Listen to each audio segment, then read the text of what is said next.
Greetings Midcoast Ukers, Jeff Weinberger coming at you here with a new ukulele tutorial. Today I'd like to talk about something called syncopation. And syncopation is simply a type of rhythm that happens off the beat. Usually when you think about music, you're thinking about the rhythm as having two parts, the downbeat and the upbeat. And the downbeat is simply when you tap your foot, and you generally are going to be strumming down. That's pretty convenient and easy to figure out. And then the upbeat or the offbeat is when you strum up and when your foot comes up off of the floor. And so those two motions are pretty coordinated. Your right arm strumming down goes with your left foot tapping and hitting the floor.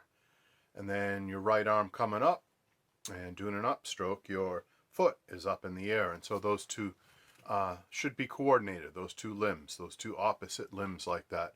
And that should be fairly natural. Hopefully you feel like that's a natural thing to do, is to tap your foot and just kind of strum with it. 1, 2, 3, 4. Those would be quarter notes, 1 for every tap. And then of course twice as fast are eighth notes, 2 for every tap. 1 and 2 and 3 and 4 and, which involves the upstroke to do the ands. While syncopation happens on the ands. When music emphasizes, accents, or highlights the ands of the music, that is where syncopation happens. And syncopation is really common in jazz, of course. It's kind of what makes that music swing. It's very common in blues, it's common in rock and pop music. Lots of music has syncopation.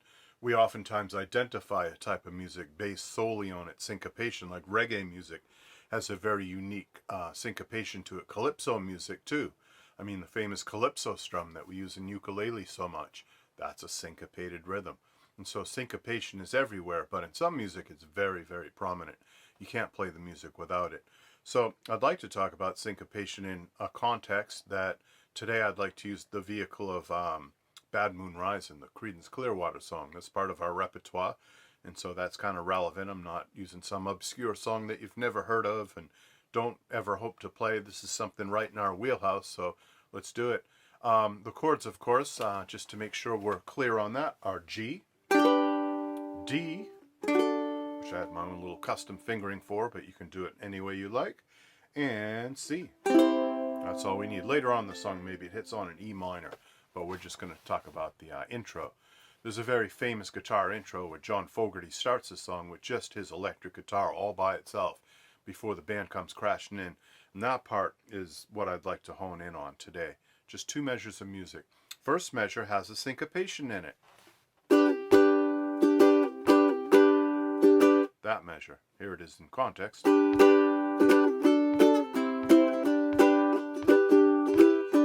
But isolated, that measure is.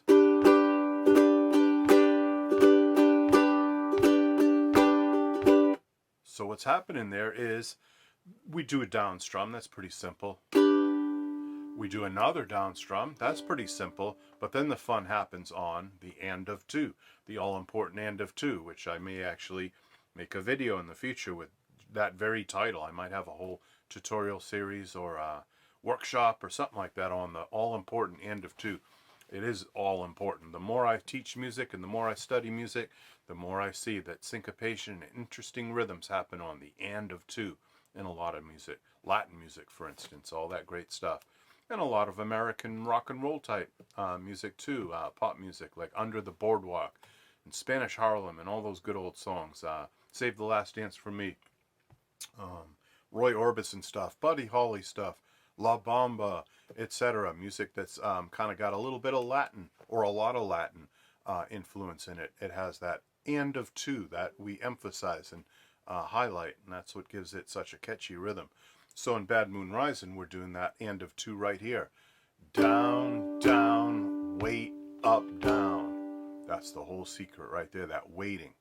Down, down, down, up, down would be without waiting, but if you do wait, down, down, wait, up, down. That's syncopation in a nutshell. Instead of actually striking beat 3, instead of actually strumming down on beat 3, like you would in a non-syncopated rhythm, here we leave out beat 3. We don't actually play anything on beat 3. We just let the chord from beat 2 continue to ring. And that's what makes it so interesting. So that's down, down, wait, up, down. Now, not only do I wait, but you possibly know from watching me through these videos that I do something called a faked strum. And I do a motion as if I were going to do a down strum on my ukulele, in this case being on beat 3, but I don't actually hit my ukulele. I just make the motion of it, but my finger never touches the strings. But what that does is, it's down here, and it is waiting to come up. And so by doing a fake down strum, like that, see, I tap my foot, but I never actually played anything there. But my hand went down like that. Now my hand being down here, it's totally ready to do the next strum, which should be an up. It's an and so it should be on the up. Down, down, fake, up, down. That's my preferred way to do it. But if you want to wait, if you want to go down, down, wait, up, down, you could do it that way. I find that more confusing, and I find that to have greater room for error. So I avoid doing the waiting method. That to me is confusing, and I just know I would mess up if I did that. So I like to actually do the faked strum method. The reason being, because your hand is doing nothing but going down, up, down, up.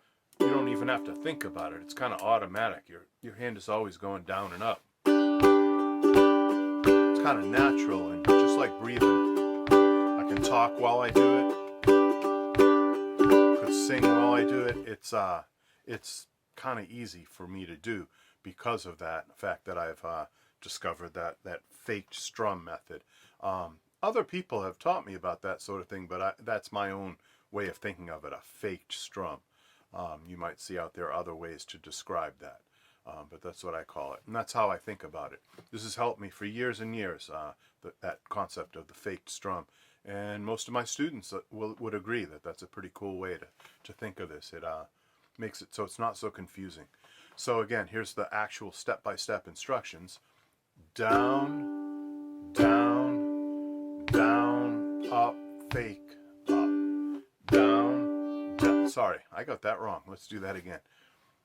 Down, down, fake, up, down, down, down, fake, up, down. Here it is, that Creedence tempo.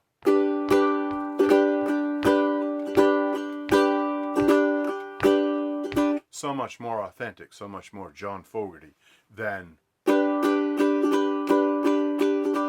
if you didn't do the fake strum and you actually did do a down strum there. It makes it not syncopated. That would be acceptable. That's an okay rhythm and would work. And if that's all you can manage, no shame in that. It's fine.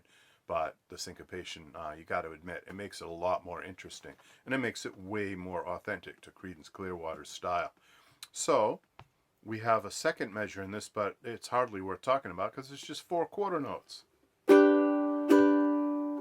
And it's on a D chord, 2 of them on the D chord, 1, 2, and 2 of them on the C chord, 1, 2. I know you don't need me to explain that to you. 2 down strums of D and 2 down strums of C. Not much to talk about there. Put it together though. Here's the whole 2-measure rhythm. That's already starting to sound very Creedence and very catchy and very late 60s rock and roll. So syncopation just makes the music so much more enjoyable to listen to and a lot more fun to play. All right, and then after that you just kind of do 2 measures of G. There is a syncopation in there too, but that's above and beyond the scope of what I wanted to talk about today. I kind of wanted to keep this short and stick to one particular syncopation in one particular strum of one particular song. But we're going to go way further with this in the future. Maybe we'll do a part 2 of this, or we'll look at other songs. But here it is again for you.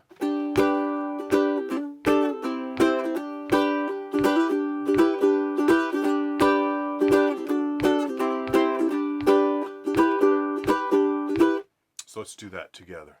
1, 2, 1, 2, 1, 2. Here we go.